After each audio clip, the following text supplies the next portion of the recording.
미국과 한국, 세계 각 지역에서 오늘의 미국 듣고 계신 여러분 안녕하십니까? 강혜신입니다. 지금은 여러분들께 두 가지를 좀 전해드리겠습니다. 사흘 전에 한국과 관련된 겁니다. 어쩌면 오랜만에 한국 밖에서 본 한국이 될 수도 있고, 그리고 2023년을 마감을 하면서 세계의 경제는 올해 이랬구나. 다른 나라 것을 이렇게 보면서 뭔가를 좀 느낄 수가 있고요. 그리고 이코노미스트가 올해의 국가 해서 한 국가를 선정을 했거든요. 거기도 후보에 한국도 올라가 있고 합니다. 그래서 그 두 가지를 전해드리겠습니다. 영국의 이코노미스트는 2023년도에는 어느 나라가 경제가 가장 좋았나요? 이런 도표도 만들고 기사도 오늘 또 냈네요. 다 아무도 예상하지 못한 승리를 거둔 그런 국가가 있었다 했고, 오늘은 2023년 이코노미스트가 선정한 올해의 국가, 여러 가지 내용들이 있겠죠. 그 기준을 어디에 두느냐에 따라서. 그래서 저는 오늘 먼저 2013년부터 이코노미스트가 올해의 국가를 선정하기 시작했습니다. 예를 들면 시사주간지 타임은 올해의 인물 테일러 스위프트 이렇게 선정하는 것과 마찬가지죠. 그것부터 전해드리고 2023년도 어느 국가의 경제가 가장 좋았나? 한국이 2위였습니다. 그 내용을 뒤에 붙여서 전해드립니다. 2023년 이코노미스트가 선정한 올해의 국가, 이건 어떻게 보면은 2023년도 미니 세계사라고 할까요? 뉴스에 있어서의 그런 점도 있으니까 한번 쭉 돌아봐 주세요.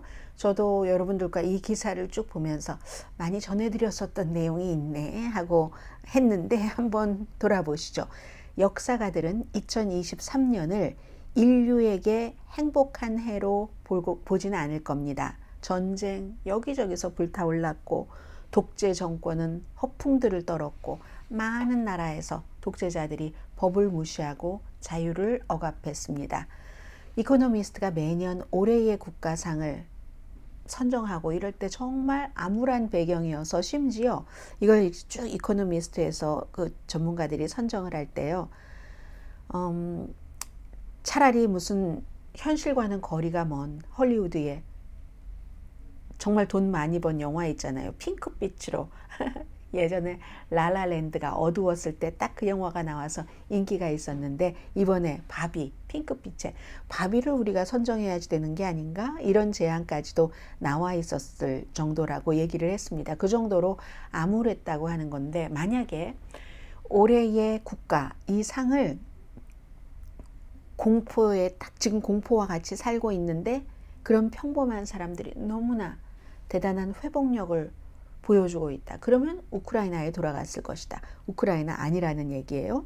아니면 현재 너무나 격렬한 갈등을 겪고 있는 국가에게 줘야지 된다면 팔레스타인과 이스라엘일 텐데, 또 있죠. 오늘의 미국에서 미처 다루지도 못했습니다. 조국이 완전히 붕괴돼서 다른 곳으로 도망가야지 되는 그런 국가 사람, 그럼 수단 사람들, 수단 받아야지 될 텐데 수많은 후보자가 있을 것이라고 했습니다. 그런데 2013년도부터 올해의 국가상을 선정하기 시작해서 이코노미스트는 2023년 한 해 동안 가장 발전한 국가, 지금 고통받고 있는 국가, 전쟁을 치르는 국가가 아니라 가장 완벽한 곳까지 올라가진 않았더라도 발전한 국가를 찾기 위해서 노력을 했다고 얘기를 합니다. 그러다 보니까 막 절망에도 빠지고, 오죽하면 바비 그 핑크 가상의 유토피아잖아요. 바빌랜드를 제안을 했겠어요. 그런데 실제 생활에서는 이제 우승한 국가는 맨 마지막에 전하고요. 두 세트의 국가와 세 개의 단일 국가를 얘기를 합니다. 이 두 세트의 국가 그룹에 한국도 들어갑니다. 첫 번째 세트는 그룹은 독재적인 이웃의 괴롭힘에 맞섰던 국가, 우크라이나죠. 우크라이나 생활이 2023년도에 나아졌다고 말할 수는 없지만 서방 지지자들이, 미국도 마찬가지고요, 지지가 떨어짐에도 불구하고 블라디미르 푸틴의 이 전쟁 기계와 같은 이 싸움에 맞서서 지금도 용감하게 투쟁하고 있습니다. 몰도바요? 근처잖아요. 러시아의 위협에 저항하고 있고요. 핀란드, 나토, 가입했습니다. 스웨덴도 곧 뒤따를 예정이죠. 러시아라는 국가로부터 괴롭힘을 당하고 있는 이런 국가들입니다. 아시아에서는 많은 국가들이 미국과 힘을 합치네 해서 중국으로부터 너무 고통을 받고 있다는 겁니다. 필리핀이요, 훨씬 큰 중국의 선박 등등에 맞서서 해양에서의 경계, 또 해양법 이런 것을 방어를 했고 8월 달에 일본과 한국도 잘했다고 쓰고 있습니다. 협력을 강화하기 위해서 역사적인 불만 같은 것을 뒤로 좀 제쳐뒀다는 얘기입니다. 국민들이 불만을 하는데도 불구하고 더 큰 대의를 위해서 이코노미스트는 그렇게 보고 있습니다. 또 뒤에도 한국은 나옵니다. 아시아의 섬나라 투발루도 기후변화로부터 주민들을 보호하고 이걸 중국에 뺏기지 않으려고 정말 호주와 이렇게 작은 나라는 인구가 11,000명밖에 안 되는 나라니까요. 투발루가. 그러니까 우리는 혼자는 안 된다 해서 호주와 어떤 방위조약 같은 것을 맺었다. 그래서 유럽에서 러시아로부터 고통받는 국가들, 아시아에서는 중국에 왜 미국과 손을 잡아 하고 고통받는 그런 국가들이 있다라는 게 이제 첫 번째 그룹이고요. 두 번째 그룹은 국가 그룹입니다. 그 국내에서 민주주의나 자유 가치를 굉장히 옹호하고 지켜온 그런 나라. 약하죠. 아직도 동티모르라는 나라가 얼마나 약합니까? 전쟁의 상처도 있죠. 그런데도 동티모르 인권과 언론 자유를 존중하는 이 동티모르가 있고, 또 라이베리아가 전쟁이네요. 동티모르는 지금의 전쟁은 아니고요. 굉장히 약한데도 라이베리아가 평화적으로 권력을 이양했습니다. 그것보다는 이제 인구나 여러 면에서 한 중간 규모 정도 되는 터키라든가 태국 이런 국가들은 야당이 독재 정권을 물리치려고 열심히 노력했지만 졌습니다. 터키도 선거해서 에르도안이 다시 이겼잖아요. 그런 태국도 마찬가지고, 그러나 그래도 조금의 진전이 있었다는 얘기입니다. 발전. 그래서 그런 나라들도 2023년도에 참 잘했네 라고 생각을 했고요. 그 밖에 세 개의 국가를 따로 구분을 했습니다. 브라질이요? 브라질은 어땠습니까? 2023년 올해에 분열을 일으키는 음모론을 퍼뜨리고 막 총을 쏘는 척하고 또 총을 쏘는 경관을 아주 칭찬을 하고 애지중지하고 열대우림에 아마존에 막 불을 붙이고 다 태우고 하는 농부들을 지지하고 그랬던 사람이 누구죠? 브라질의 도널드 트럼프라고 불리는 자이르 볼소나로 대통령 졌잖아요. 지고 미국으로 약간 도망와 있었잖아요. 자이르 볼소나로를 물리치고 4년 동안 정말 사악한 인기 영합주의자적인 발언을 많이 했었죠. 중도 좌파는 좌파지만 중도 루이스 이나시우 룰라 드 실바가 대통령에 당선된 것. 그래서 브라질 아주 반짝했다는 거죠. 물론 자이르 볼소나로의 지지자들이 트럼프의 지지자들이 그랬던 것처럼 막 반란하려고 시도를 했었습니다. 그러다가 실패했죠. 그리고는 룰라 드 실바 새로운 행정부는 아주 신속하게 열대림 막 살림 그 벌채 속도를 거의 50%나 줄였습니다. 집권한 지 얼마 되지 않았는데, 그런데 이 같은 그런 브라질을 올해의 국가로 해야지 되는가 생각을 해봤더니 마지막에는 또 룰라 드 실바 대통령이 푸틴과 조금 가깝게 하고요. 베네수엘라의 니콜라스 마두로 정권과도 가까이. 이건 이제 또 그 룰라 드 실바의 그림이 있는 거죠. 아첨하기도 하고 그런 것 때문에 많은 것이 손상됐다. 그래서 결국 브라질이 올해의 국가로 선정되지 못했다 설명을 합니다. 두 번째 국가 폴란드. 놀라운 2023년을 보냈죠. 폴란드도. 왜냐하면 옆집에서 폴란드 바로 옆집 우크라이나에서 전쟁이 일어나서 우리는 어떻게 되나. 러시아가 또 과거를 생각하기도 싫은데 막 이랬는데도 경제가 아주 좋았습니다. 뿐만 아니라 지금 이집트는 가자지구의 난민을 안 받아들인다고 하지만 100만 명이나 우크라이나 난민을 계속 받아들이고 있습니다. 러시아를 억제하기 위해서 국방비를 3%, 그 국방비를 그 GDP의 3%입니다. 이렇게 한 건 나토의 다른 국가들한테 굉장히 모범이 되는 거죠. 한국에서 무기도 많이 사갔잖아요.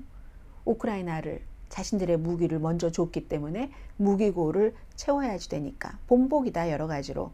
그런데 폴란드의 지금 가장 큰 문제는 8년 동안 정부를 집권해온 인기주의적인 무슨 민족주의, 이걸 쓰는 게 좀 뒤처졌다고 보는 겁니다. 이제 코스모폴리타니즘이 세계주의적인 이런 것들이 아주 오래전부터 자리를 잡았기 때문에 그런 것.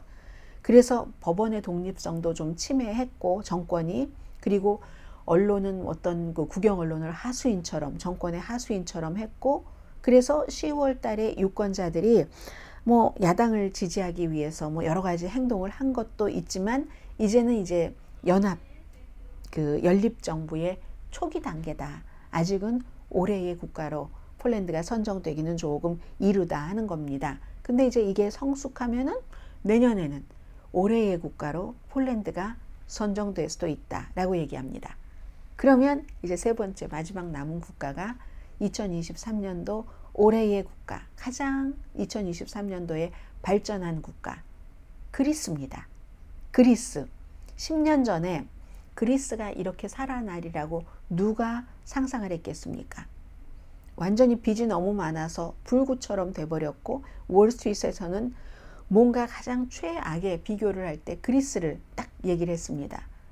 뭐 사회보장 프로그램 같은 건 완전히 곤두박질 쳤고, 소득도 마찬가지였고요. 그리고 사회보장제도 약속했던 거 다 깨버렸습니다. 좌파와 우파의 극단적인 정당, 정말 분열됐었죠. 나중에는 중요한 항구 피레우스를 중국 회사에 팔았잖아요. 그리스가. 물론 지금도 그리스는 완벽하지 않습니다. 2월 달에 철도 사고 나서 부패, 그 부패 때문에 저렇게 부실한 기간 산업, 이게 3국에서 제3국이나 후진국에서 많이 일어나는 겁니다. 한국은 경제적으로 수치로는 선진국인데도 이런 일들이 일어나잖아요. 부패해서 돈 떼먹고 하려고 재료 아끼고 하는 이런 것들, 그런 것도 있었지만 도청 스캔들도 있었고 이주민들을 학대하는 이런 것도 있지만, 그래도 오랜 동안, 특히 이제 몇 년 동안의 고통스러운 구조조정 끝에 그리스는 2023년도에 부유한 세계 경제 순위, 여기 이제 잠시 뒤에 말씀을 드리겠습니다. 한국이 넘버 2고 가장 잘했다 경제를. 그리스가 넘버 1입니다. 미국이 넘버 3고요. 해서 세계 경제 순위에서 1위를 차지했다. 그리스의 중도 우파 정부가 6월 달에 재선을 했고, 외교 정책은 친미, 그리고 친유럽연합, 러시아를 경계하는 것. 이건 이제 민주주의적인 것도 있고요. 그래서 그리스는 사실은 붕괴하기 직전에도 뭔가 합리적인 경제 개혁을 시행하려는 의지가 있었는데, 그걸 결국은 아주 밑에까지 막 실업률 몇십 % 왔었을 때 했었다는 겁니다. 애국심을, 그것도 절제되게 막 완전한 민족주의로 가는 것도 아니고, 그렇게 하면서도 사회보장제도 같은 사회계약이라고 얘기를 하죠. 컨트랙이라고, 소셜 컨트랙이라고 유럽에서 많이 얘기하죠. 그런 것들도 어느 정도 했고, 그런데도 선거에서도 승리할 수 있다는 걸 보여줬다라고 얘기를 합니다. 그래서 2024년도 세계 절반에서 아주 중요한 선거가 있습니다. 미국의 대통령 선거를 포함해서. 그때 다른 나라들은 이렇게 개선하면서도 인기 영합주의만이 아니면서도 선거에서 이길 수 있다 하는 것. 이게 자유세계에서는 그리스를 봐야지 된다 하면서 2023년도 가장 발전한 나라, 뭐 경제를 중심으로 정치까지도 그런 나라가 그리스라고, 올해의 국가로 그리스를 이코노미스트는 선정했습니다. 자, 그리고 이제 2023년도 부자 나라 35개국 가운데서 어느 나라의 경제가 가장 좋았나요? 왜 좋았나요? 사흘 전에는 도표만 달랑 해놨더니 이코노미스트가 오늘은 자세한 기사 분석까지 해놨는데, 이것도 역시 2023년도 세계의 경제를 돌아볼 수도 있고, 한국이 이렇구나, 국내의 판단과 해외의 전문가들의 판단은 이런 차이가 나는구나, 미국도 그러네 하는 걸 알 수 있는, 말하자면 경제에 좀 큰 2023년도 한 해의 그림을 보여주는 기사입니다. 또 다른 예상치 못한 승리, 이렇게 얘기를 해서 세계 중앙은행들이 전부 인플레이션을 좀 안정시키기 위해서 미국을 따라서 이자율을 인상을 했죠. 그래서 거의 모든 사람들이 2023년도에는 세계 경기가 완전히 아래로 다이빙 할 거야, 침체, 글로벌 경기 침체야 예상했는데 그 합의적인 예상이 다 틀렸습니다. 아마 글로벌 GDP는 최종적으로 집계가 나오면 3% 정도는 성장하지 않았을까 예상이 되고, 고용시장도 좀 안정이 됐고, 세계적으로 인플레이션 미국을 중심으로 해서 내려가고, 주식시장은 20% 정도 상승을 하고 40% 상승한 국가도 있습니다. 그 나라가 세계 경제를 제일 2023년도에 잘했다 하는 국가죠. 이 같은 종합적인 성과에는 광범위한 변동 같은 것이 숨겨져 있는데, 이코노미스트가 부유한 35개국의 5가지를 중심으로 경제를 어느 나라가 제일 잘했다 하는 것을 선정을 했습니다. 인플레이션, 또 인플레이션의 폭, 인플레이션의 폭이라는 것은 경제 전반에 얼마나 퍼져 있는가, 그러니까 가지수, 품목, 인플레이션이 막 올라간 것이 얼마나 되는가 하는 겁니다. 세 번째는 국내 총생산, GDP, 네 번째 당연히 일자리죠. 다섯 번째 주식시장의 성과, 이렇게 5가지 지표로 데이터를 수집을 했습니다. 그래서 이제 전체 점수를 매겼는데 놀라운 결과가 나왔다는 겁니다. 2년 연속 차트, 경제 차트, 제일 잘한 국가 5가지 어느 걸 더 잘한 이런 차이는 있죠. 그리스였다는 겁니다. 정말 경영부실에 하면은 대명사가 그리스였잖아요. 그런 것. 그리고 2위가 한국이라는 것. 이제 뒤에 부연 설명이 조금 있습니다. 3위는 미국, 그 다음에 이제 뭐 캐나다, 칠레, 그에 비해서 유럽 국가들이 참 경제를 잘 못했어요. 영국, 독일, 스웨덴, 북유럽에 좀 많습니다. 다 이유가 있죠. 핀란드도 마찬가지고. 그래서 첫 번째 이제 물가 상승, 이게 2023년도 국가마다 가장 큰 과제였는데, 근본적인 인플레이션, 나타내는 핵심 인플레이션이요, 변동이 많은 그 에너지라든가 뭐 이런 것들 빼고 나서, 그런 것을 빼고 나서 그 인플레이션, 핵심 인플레이션을 한국과 일본이 아주 잘했다고 봅니다. 이 수치 같은 게 있어요. 저는 지금 큰 그림을 보여드리니까 정확한 세세한 수치는 말씀드리지 않겠습니다. 그래서 한국과 일본이 이 물가 상승 잡는 것을 굉장히 잘했고, 스위스도 잘했네요. 핵심 물가 지수가 1년 전에 비해서 1.3% 상승했는데, 헝가리는요, 이 핵심 근원 인플레이션이 11%나 올라갔고, 핀란드가 어려웠는데, 왜냐하면 독일도 그렇고 핀란드도 그렇고 많은 것을, 특히 이제 뭐 오일 같은 것 가까우니까요. 그동안 오래 우크라이나 전쟁이 일어나기 전에 러시아에 의존을 너무 많이 했잖아요. 그런데 러시아가 우크라이나를 딱 침공하고 나서 우리가 뭐 좀 힘들어도 러시아 것 의존하지 않겠어 하니까 어려울 수밖에 없는 거죠. 이 핀란드라든가 독일 같은 나라. 그래서 인플레이션 폭 얼마나 많이 퍼져 있는가, 소비자 가격 바구니, 이런 것은요 한국과 칠레가 잘했다라고 이코노미스트는 지적을 합니다. 왜 그러냐면 한국과 칠레, 한국은요 미국보다도 이자율 인상을 훨씬 빨리 했습니다. 미국이 3월부터 시작했으면 한국은 그 전해에 8월부터 시작했습니다. 그랬기 때문에 칠레와 한국이 이자율 인상을 조금 다른 그 중앙은행보다 공격적으로 인상을 했었기 때문에, 그래서 2023년도에 혜택을 누렸다는 겁니다. 원래 이자율 인상이라는 것은 오래 좀 기간이 있어야 그 결과가 나오는 것이니까요. 그랬다는 거. 그리고 한국에서는요, 인플레이션 폭 얼마나 많이 퍼져 있는가, 이게 수치 73에서 60으로 한 해 사이에 떨어졌다, 이런 얘기를 하고 있습니다. 그런데 다른 지역에서는 별로 잘 못했다는 거예요. 호주 같은 나라. 호주야 뭐 워낙에 원자재에 많이 의존을 하고 있으니까 잘 못해서 인플레이션 여전히 굉장히 높은 편이고요. 프랑스와 독일도 높고, 스페인도 뭐 인플레이션이 고착화되는 것처럼 보인다라고 지적을 하고 있고요. 그래서 이제 인플레이션 폭 한국 잘했다 말씀드렸고, 그 다음에 그 고용 증가와 국내 총생산, GDP.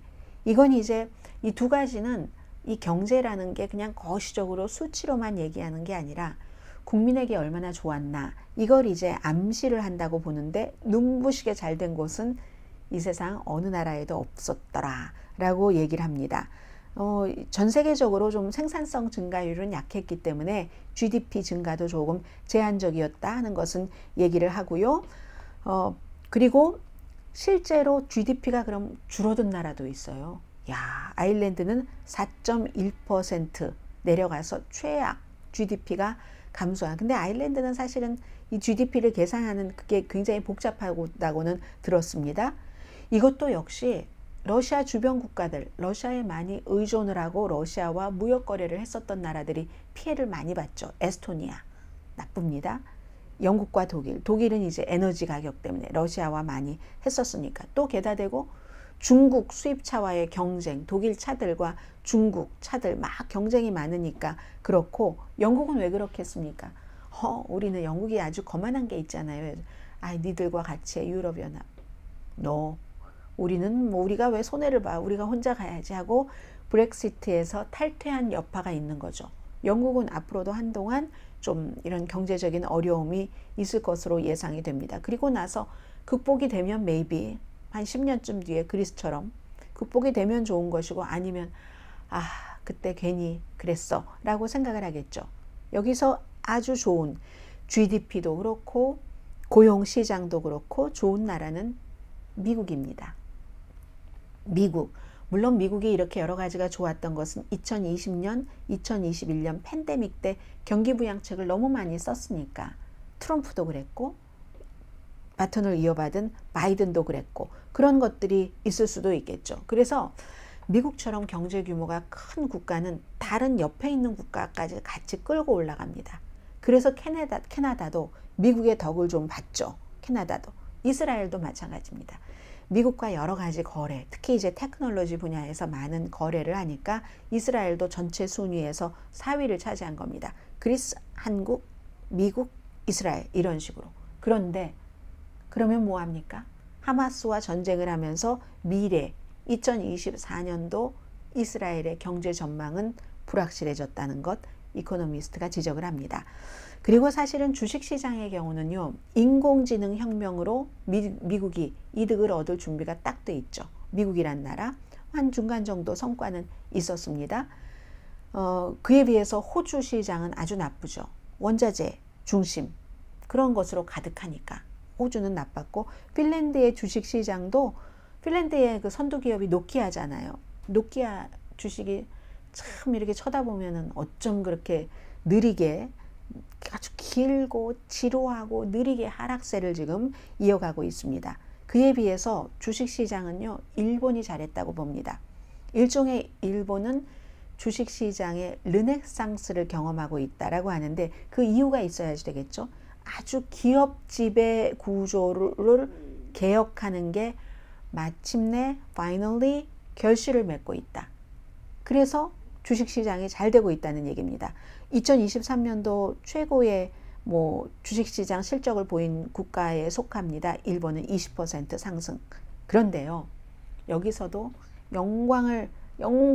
가장 영광스러운 곳은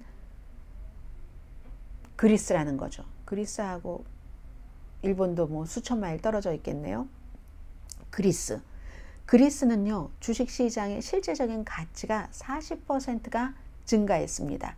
왜냐하면 이게 정부가 좀 친시장적인 경제 정책을 좀 썼고 어느 나라나 다 그 시기에 필요한 정책이 있는데 그리스가 그걸 아주 잘 썼다는 겁니다. 투자가들이 그리스를 조금 다시 쳐다보게 됐죠. 그리스가 그렇게 폭삭 가라앉았었기 때문에 투자가들을 끌어들이기 위해서는 친 주식시장 이런 정책을 펼치는 게 맞겠죠.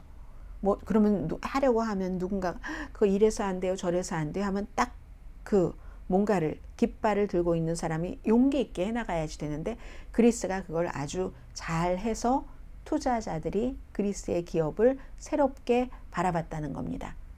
물론 그리스가요 2010년도 그때 아주 폭삭 망할 때 그 망하기 전의 경제만큼 아직 따라잡지 못했습니다. 그때보다 가난해요. 그런데 그리스에 대해서 그 이후에 IMF가 얼마나 심각한 아주 시리어스한 말들을 많이 했었는데, 최근에는요, 경제의 디지털 변혁, 그리고 아주 시장에서의 경쟁이 좋아지고 있다고 그리스를 IMF가 칭찬을 했습니다.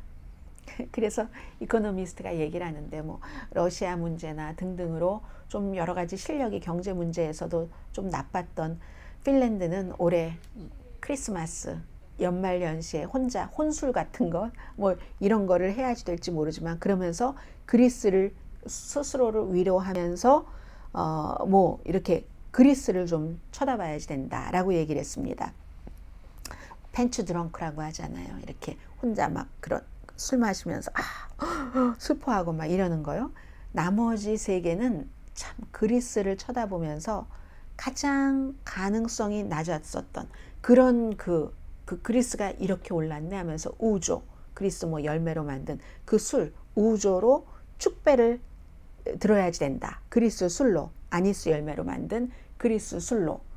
그래서 저는 이 기사를 읽으면서 저도 그리스 보도를 여러분들께 완전 세계에 너무 큰 뉴스였으니까 많이 해드렸는데, 야, 그리스가 이렇게 엄청난 붕괴를 이제 10년 조금 넘어 만에 세계에서 가장 경제를 잘 다룬 국가, 이렇게까지 가고 올해의 국가로서 이코노미스트로부터 선정이 되고 하는 것 보니까 참 남들이 다 조롱하고 깔보고 할 때 실망하지 않고 어쨌든 해봐야지 되는구나.